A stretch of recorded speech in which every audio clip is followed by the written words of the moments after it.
Vamos ao nosso terceiro bloco e vamos iniciando com a discursividade. Ora, imagine que alguém queira que você escreva sobre um determinado item específico prescrito normativamente. Como gerar discursividade? Eu disse a você, no bloco anterior, que a dissertação pode ser argumentativa e pode ser discursiva. A argumentativa tem introdução, argumentação e conclusão. Discursiva vai ter o quê?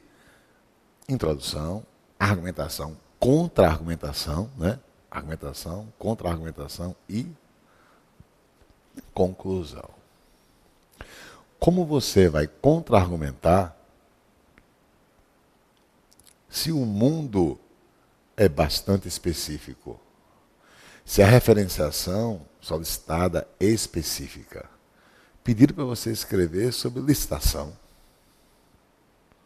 Poxa, o item é pura objetividade. Como contra-argumentar? Não é isso? Meu patrão e você, minha amiga online, minha patroa, ponha na cabeça o seguinte, que existe um ambiente objetivo na legislação brasileira, mas também existe um outro ambiente objetivo. E que a relação entre eles vai gerar o que você terá que fazer, que é a contra-argumentação. Ou seja, existe a Constituição Federal Brasileira. Existe também o direito civil, tributário, penal, trabalhista. Imagine se alguém pede para que eu escreva sobre licitação, eu vou buscar num ambiente específico do direito. Se alguém pede para que eu escreva sobre crimes hediondos, eu vou buscar no direito penal e vou buscar na Constituição. E como fazer a contra-argumentação? Eu pergunto, a Constituição Federal é estática? Não é estática. O que está preceituado no direito penal é algo estático? Não é estático. Quem é que proporciona a não condição estática? O que é que vai intervir para evitar a condição estática? Uma MP, uma medida provisória, não é? Uma emenda constitucional, não é isso? Uma súmula, não é isso? Pois bem, quando você no texto traz para o seu texto uma súmula, uma MP, uma emenda constitucional, você está o quê? Gerando a discursividade. Embora o artigo tal da Constituição assegure isso, existe medida provisória publicada em tanto e tanto que garante aquilo. Está percebendo o que eu estou fazendo? Eu estou costurando no meu texto o quê? Algo que eu encontro na Constituição e algo que eu encontro onde? No MP. Então você tem, para gerar discursividade, você tem que ter dois ambientes objetivos. E você vai estar na articulação entre os dois ambientes. Ok? Vamos lá. Discursividade. Ambiente 1. A Constituição Federal. Direito civil, direito penal, direito tributário e por aí vai. Ambiente 2 é esse outro mundo, também objetivo. Todo esse ambiente aqui é pura objetividade. Todo esse ambiente primeiro aqui é pura objetividade. Enquanto eu trouxer os dois ambientes, eu estou garantindo a predominância da objetividade, mas predominância onde? O que existe de subjetivo? O que existe de subjetivo é a articulação entre os dois ambientes. Você amigo online, você amiga online, você terá a sua presença no desenvolvimento somente enquanto articulador ou articuladora entre esses dois mundos. Não traga discursividade em seu texto senão dessa maneira. Ok? Senão dessa maneira. Ou, conforme vimos no texto anterior, você tinha a voz de leigos ao contexto coletivo e a voz de renomados juristas, a voz de especialistas. E porque o texto é discursivo, porque vai articular dois contextos coletivos. Aqui eu peço para você também conseguir materializar a discursividade quando você traz dois ambientes objetivos e você vai estar na articulação entre eles. Quando eu disse, embora o artigo tal da Constituição assegure, e você põe o que ele assegura, existe medida provisória, ou súmula, ou emenda constitucional que garante, e você diz que garante. Você está onde? Na articulação entre os dois ambientes. Ok? É isso que ele quer.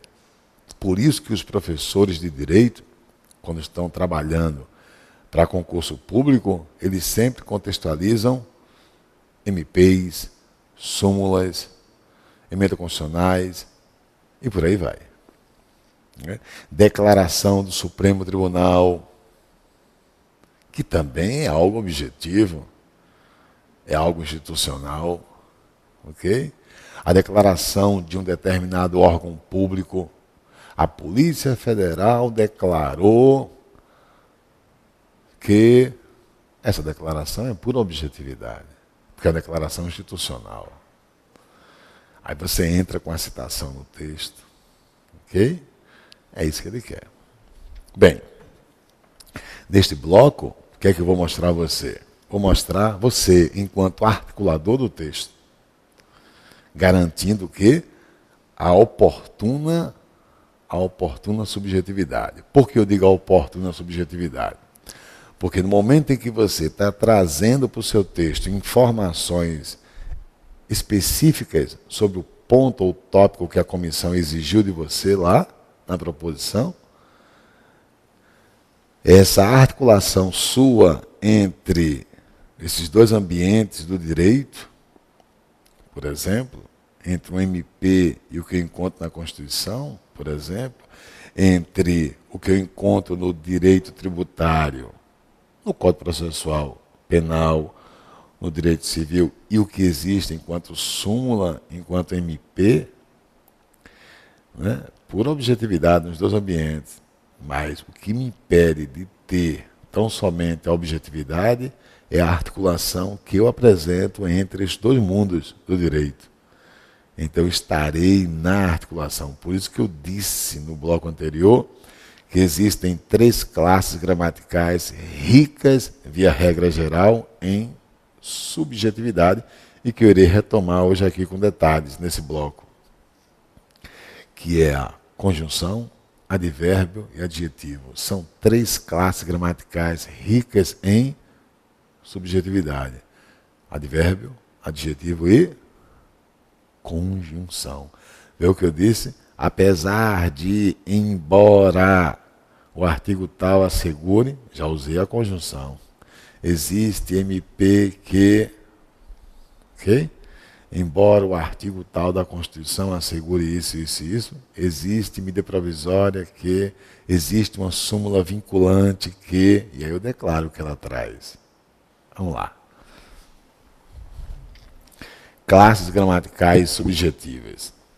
No geral, existem 3 classes gramaticais que expressam subjetividade: adjetivo, advérbio e conjunção.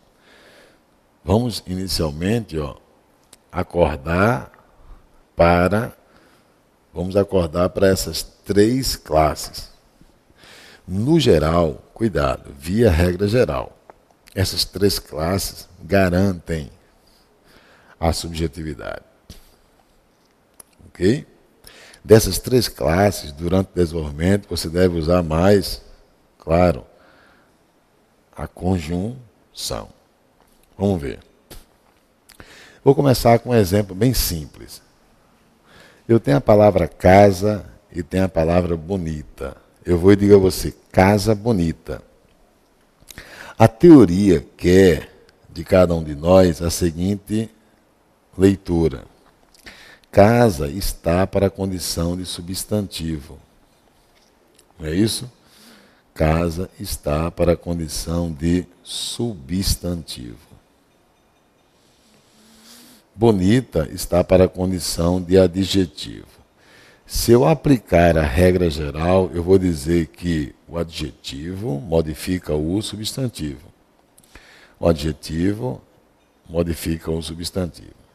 Olhando no prisma de composição de texto, o adjetivo está para a subjetividade. Ok? Enquanto que o substantivo estaria para a objetividade. Qual é a consequência desse ponto? A consequência é que, com a subjetividade, eu tenho, lembra, você ausente. Eu tenho autor, aliás, com a objetividade eu tenho autor ausente. E com a subjetividade eu tenho autor presente. Então, raciocina, se você usar muitos adjetivos na sua produção textual, você está gerando subjetividade. Você está gerando o que deveria não trazer, que é a sua presença no desenvolvimento do texto, de maneira acentuada, quanto mais você empregar. Mas, pelo que nós vimos, até agora no curso, você tem que estar muito mais do que ausente, não é isso? E não presente. Então, você não pode abusar quanto ao emprego de adjetivo, quanto ao emprego de advérbios, porque são classes gramaticais, via regra geral, ricas em subjetividade. Então, você tem que se ausentar do texto, e para se ausentar, evite usar esses elementos morfológicos. Eu não estou dizendo com isso que qualquer adjetivo é pura subjetividade. Se eu disser assim para você, permita-me o exemplo, casa, que eu gosto de dar esse exemplo, casa barroca, e se realmente a casa for barroca, se a casa trouxer características do barroco, o adjetivo barroco não estaria para subjetividade. O adjetivo barroco estaria para a objetividade. Então, nem todo adjetivo é contexto de subjetividade. Não é isso? Mas, se eu der uma visão mais ampla, eu vou levar você, amigo online, para a seguinte realidade. Olhe para a palavra casa. Logo abaixo eu pus o quê? Eu pus substantivo. Depois eu pus objetividade. E depois eu pus autor ausente. Olha a palavra substantivo. Eu vou tirar a palavra substantivo e vou colocar no lugar dela referenciação. Aí você diz, o que você está querendo dizer com isso? Usando a palavra referenciação. Deixa eu apagar que não ficou em destaque. Eu quero em destaque. Eu ponho a palavra referenciação. Deixa eu mudar o meu piloto. Bom, lilás. Aí eu coloco a palavra referenciação. Eu quero dizer com isso o seguinte: se o substantivo está para a objetividade, a referenciação está para a objetividade. Ou seja, quando o concurso público disser para você, escreva sobre elisão fiscal, enxergue o item elisão fiscal, o equivalente a um substantivo. Ou seja, é uma referenciação. Então, eu vou ter que ir para a legislação específica, elisão fiscal, vou para o Código Tributário, Direito Tributário, e vou ver o que é que eu tenho especificamente sobre elisão fiscal. Depois eu preciso o quê? Eu preciso ir em busca de uma súmula, de um MP, percebe? De uma emenda constitucional, enfim, daquele outro ambiente para gerar o quê? Para gerar um outro mundo objetivo. E quando eu estiver articulando esses dois ambientes objetivos, eu estarei usando articulação macro. O que é a articulação macro? É a articulação que vai garantir a socialização entre as referenciações. Eu estarei nessa proposta. Ok? Ok? Eu estarei nessa proposta. Deixa eu voltar à tela principal e trazer um outro texto. Esse outro texto, ele é significativo, já usei bastante durante os cursos de redação.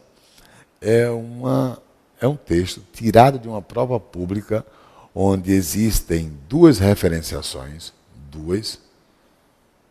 O autor garante a articulação entre as duas referenciações, usando ideias opostas. Ok? E garante a centração temática em cima de uma delas. Ou seja, ele proporciona o seguinte esqueleto, confira. Ele vai fazer isso com você. Ele vai trazer uma enunciação inicial, que é a introdução. Depois, ele vai trazer desenvolvimento 1, D1, uma ideia X, D2, uma ideia Y. E ele vai deixar claro para a gente que essas ideias se opõem. Vai existir uma sintaxe de tensão.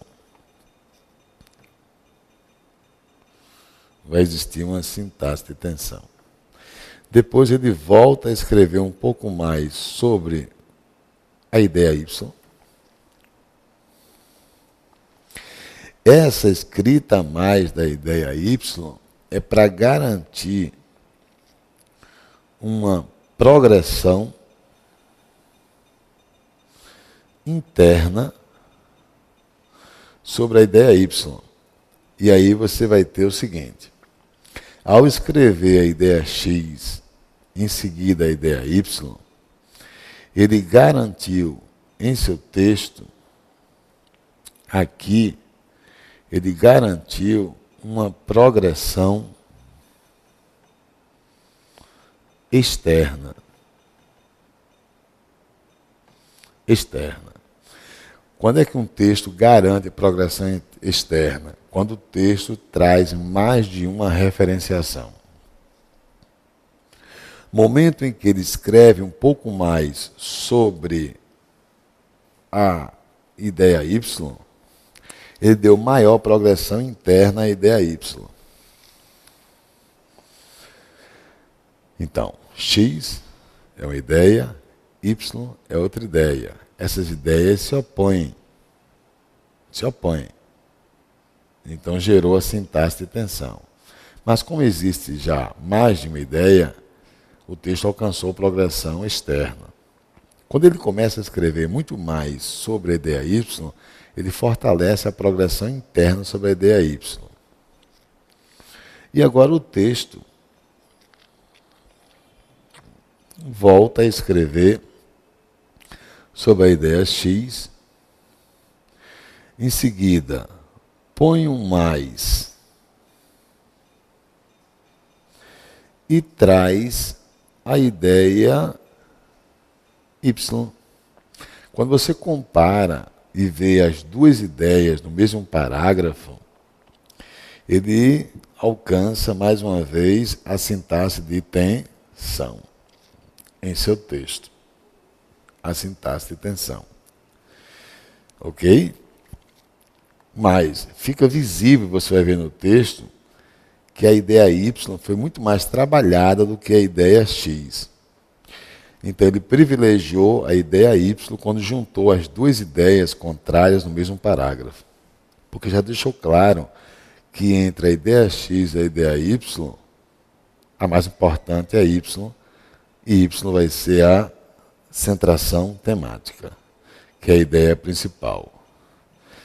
É muito importante que você, entre as referenciações, atribua uma hierarquia, dando precedência de uma em relação à outra. E depois veio com a conclusão. É isso que vai acontecer. Vamos lá? Texto 2. Essa é a introdução inicial. Desde que nascemos e a nossa vida começou, não há mais nenhum ponto zero possível. Não há como começar do nada. Talvez seja isso que torna tão difícil cumprir propósitos de ano novo. E, a bem da verdade, o que dificulta realizar qualquer novo propósito em qualquer tempo. Essa é a enunciação inicial. Agora, leia o que está na tela.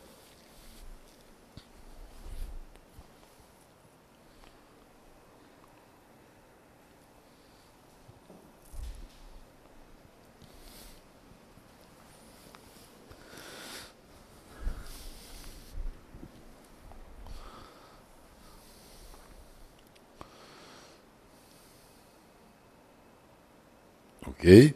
Vamos chamar isso de ideia X, que é o desenvolvimento 1. E o contexto é o quê? O homem preso ao passado. Não é isso? O homem preso ao passado.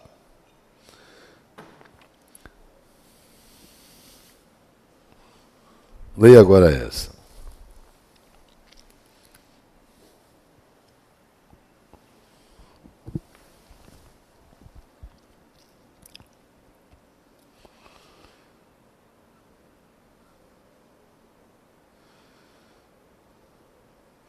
Aqui vai ser a ideia Y.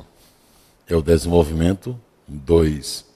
E aqui você tem o homem se libertando, o homem liberto. Veja que as duas ideias se opõem. Um é o homem preso, o outro é o homem liberto. Pois bem, o texto já alcançou mais de uma unidade temática, mais de uma referenciação. O texto alcançou progressão temática externa no desenvolvimento. Agora aqui ele vai trazer mais informações sobre a ideia Y, que é o homem liberto. Vê se não é.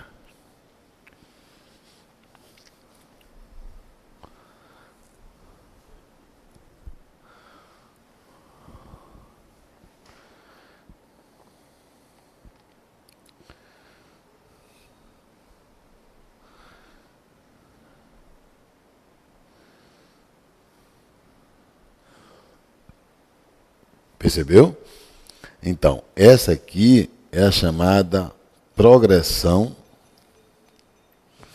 interna sobre o quê?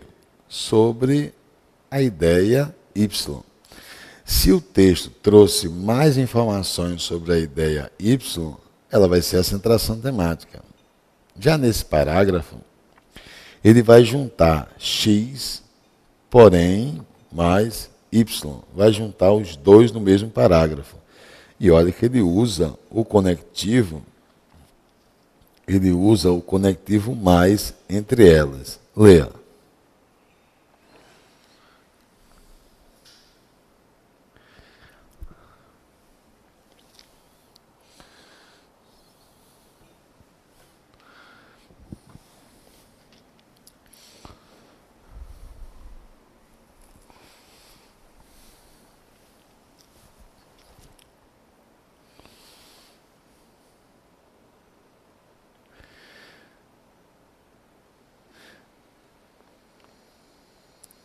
Veja que ele trabalhou muito mais nesse parágrafo com o que vem a partir do mais, que é a ideia Y, em relação à ideia X. A ideia Y, ela vem aqui, totalmente onde eu estou pintando de amarelo. A ideia Y. Se comparar com a que está antes no parágrafo, ele trabalhou muito mais com a ideia Y. Mas, claro, ele está sendo coerente. A oposição entre as orações está sendo mantida. Você está na articulação. Então, esse mais, lembra, é a subjetividade. É o autor presente no texto para ser o articulista entre informações sobre as referenciações. E claro, trabalhar mais em cima de uma ideia quando comparada com a outra ideia que você selecionou para que seu texto garanta a centração temática. E aí vem a conclusão, claro, contextualizando a centração temática, que é a ideia Y. Leia.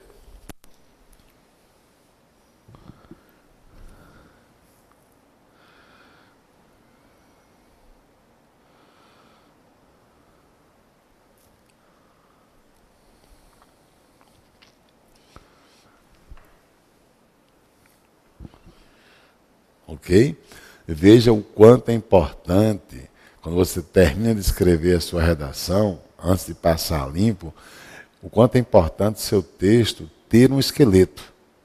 Né? Se eu tenho basicamente isso aqui, ó, o texto tem um esqueleto.